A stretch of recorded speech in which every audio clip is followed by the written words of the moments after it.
আৰু সমগ্ৰ অসমতে আমি ইয়াতো তিনিচুকীয়াতো এনে ঘটনা হোৱা বুলি আমি অনুভৱ কৰিছোঁ, ৰিপৰ্ট কৰিছোঁ। অন্যহাতে বিজেপি দল এৰি আহি ইণ্ডিপেণ্ডেণ্ট হোৱা প্ৰাৰ্থীকো বিজেপিৰ মানুহে ভাবুকি দিয়া বুলি আমাৰ ৰিপৰ্ট হৈছে। গতিকে এইবিলাক ক্ষেত্ৰত মই আপোনাসকলক এটা পৰামৰ্শ দিব বিচাৰিছোঁ।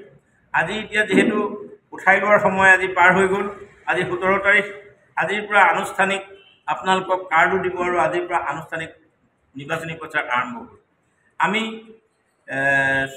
মানকাছাৰ জিলাত AGPৰ এজন কেণ্ডিডেটৰ বিৰুদ্ধে আমি নিৰ্বাচনী আয়ুক্তক, নিৰ্বাচনী চিফ ইলেক্টৰেল অফিচাৰক আমি যিহেতু কমপ্লেইন দিছোঁ দলৰ তৰফৰ পৰা, অকল আমিয়ে দিয়া নাই, এই কেণ্ডিডেটগৰাকীৰ নাম আছিলে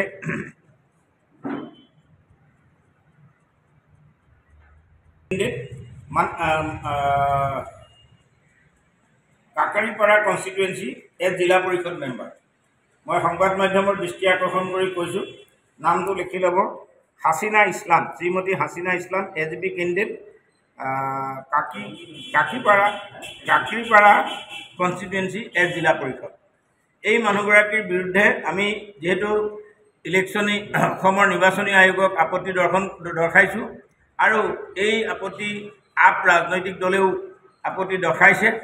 এখেতৰ কথা হ'ল কি, এখেতৰ মাটি বাৰী আছে বুলি যি কাগজ দিছিলে সেই মাটি বাৰী কোনো নাই, সেইটো একদম সম্পূৰ্ণ মিছা তথ্য এফিডেভিটত দিছে।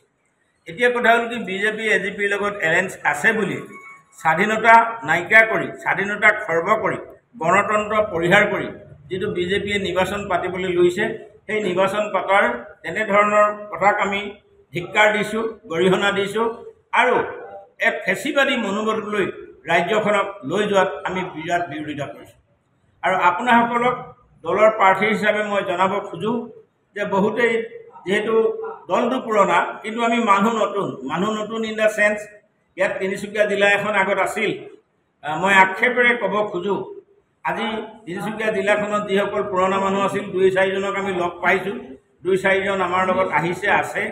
কিন্তু কথা হ'ল কি যে আজি এইটো অনস্বীকাৰ্য, এইটো কথা ক'ব লাগিব যে তিনিচুকীয়া জিলাৰ সভাপতি, আমাৰ জোনেল ইনচাৰ্জ তিনিচুকীয়াৰ উজনি অসমত, তেখেতৰ তৎপৰতাত যিখিনি কাৰ্য আজি আমি তিনিচুকীয়া জিলাত প্ৰাৰ্থী দিব পাৰিছোঁ, আমি সঁচাকৈ শলাগ লৈছোঁ আৰু ময়ো নিজকে তিনিচুকীয়াৰ মানুহ হিচাপে গৌৰৱান্বিত অনুভৱ কৰিছোঁ।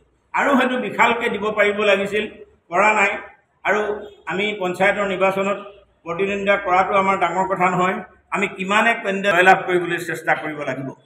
ইয়াত হয়তো বহুতৰ মনতে এটা উদ্বেগ আছে, বৰ দীঘলীয়া ভাষণৰো প্ৰয়োজন নাই। এটা কথা বহুতৰ মাজতে উদ্বেগ হৈ আছে, উদ্বেগটো হৈছে যে আমি দলৰ পৰা নিৰ্বাচনী খেলিম, দলে আমাক কিবা সহায় কৰিব নাই। মই সভাপতি হিচাপে মই আপোনালোকক জানিবলৈ দিছোঁ, দলে নিশ্চয় সহায় কৰিব। আজি 17 তাৰিখ, আপোনালোকক হয়তো 18-19 তাৰিখৰ ভিতৰত আপোনালোকৰ বা খুব বেছি 20 তাৰিখৰ ভিতৰত আপোনালোকৰ হয়তো প্ৰথম কিস্তি হিচাপে আপোনালোকলৈ কিবা আহিব পাৰে। আৰু ইতিমধ্যে আমাৰ 1 লাখ পতাকা আমি সমবেত কৰিছোঁ, 1 লাখ পতাকা আমি যোগাই ৰাখিছোঁ। আৰু আমাৰ এখন ইলেকশ্যন মেনেজমেণ্ট কমিটি মই কৰি দিছোঁ। আৰু এই মেনেজমেণ্ট কমিটিত তৰিৎ চেটাৰ্জী মুখ্য আহ্বায়ক আৰু জইণ্ট আহ্বায়ক অতুল দত্ত জেনেৰেল ছেক্ৰেটাৰী ডাঙৰীয়া। আৰু তেখেতসকলক মই আজি নিৰ্দেশ দিছোঁ, বিভিন্ন জিলাৰ ৰিকুৱাৰমেণ্ট লৈ এই ফ্লেগবিলাক যোনে যোনে প্ৰাৰ্থী হৈছে জিলালৈ প্ৰেৰণ কৰিবৰ কাৰণে মই নিৰ্দেশ দিছোঁ। গতিকে মোৰ ফালৰ পৰা যে আজি তাৰিখত আপোনালোকে জানিবলগীয়া আছে, প্ৰাৰ্থী হিচাপে বিশেষভাৱে আপোনালোকে যেতিয়া যুদ্ধ দিছে, আপোনালোকে এটাই মনত ৰাখক যে আমি জয়লাভ কৰিব পাৰিম, প্ৰকৃতভাৱে আমি যুঁজিম। আৰু এইটোও আপোনালোকে মনত ৰাখক, যি কেণ্ডিডেটে নিজৰ পাৰদৰ্শিতা দেখুৱাব পাৰিব বা খুব জোৰেৰে যুদ্ধ কৰিব, কাৰণ আপোনালোকে যুদ্ধ কৰিবলৈ সময় পাই আছে আজিৰ তাৰিখৰ পৰা 30 তাৰিখলৈকে। কাৰণ ফাৰ্ষ্ট ফেজ ইলেকশ্যনটো হ'ব 2 তাৰিখ, ছেকেণ্ড ফেজ ইলেকশ্যন হ'ব 7 তাৰিখ, এইটোতো বাৰু আপোনাৰ লোৱাৰত হ'ব। আৰু এতিয়া বৰাক আৰু আপোনাৰ এই উজনিত যিকেইখন জিলা পৰে সেইকেইখন জিলাতে প্ৰথম পঞ্চায়ত নিৰ্বাচন 2 তাৰিখ। এই প্ৰথম ফেজৰ নিৰ্বাচনী প্ৰচাৰ 30 এপ্ৰিললৈকে যাব, একেবাৰে কম দিন নহয়। আজি তাৰিখৰ পৰা হ'লেও প্ৰায় 14 দিন আছে। এই 14 দিনত আপোনালোকে কৰিব লাগিব। আৰু আমি আপোনালোকৰ প্ৰত্যেকটো কেণ্ডিডেটৰ ওচৰলৈ যাব নোৱাৰিলোঁ, কিন্তু নিশ্চিতভাৱে আপোনালোকৰ ওচৰলৈ আমি যাবলৈ চেষ্টা কৰিম। আৰু মোৰ আপোনালোকৰ ওচৰত এটা আহ্বান আছে, অসমৰ ভিতৰতে তিনিচুকীয়া জিলাখনে যাতে TMC অসমত নাম কৰিব পাৰে এই ক্ষেত্ৰত মই আপোনালোকৰ প্ৰতি আহ্বান জনাইছোঁ। আৰু যি দুগৰাকী ZPC আছে, আমাৰ আৰু কেইগৰাকী ZPC আছে, ZPC আছে, 4গৰাকী ZPC এতিয়ালৈকে আহি পোৱা নাই। তেখেতসকলক যিহেতু জিলালৈও মাতিছে, মই ক'বলগীয়া কথাৰ ভিতৰত আপোনালোকক শুভেচ্ছা দিছোঁ, আপোনালোকক কৈছোঁ দল আপোনালোকৰ লগত আছে, দলৰ পৰা আপোনালোকক সহায় কৰা হ'ব। ইতিমধ্যে 1 লাখ আমি দলৰ পতাকা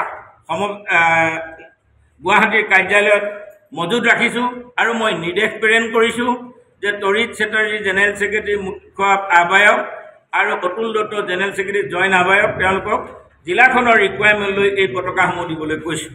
আৰু আপোনালোকক দলৰ সভাপতি হিচাপে এই কথা মই নিশ্চিত দিছোঁ, দলৰ সহায় পাব, দলৰ সহযোগ পাব।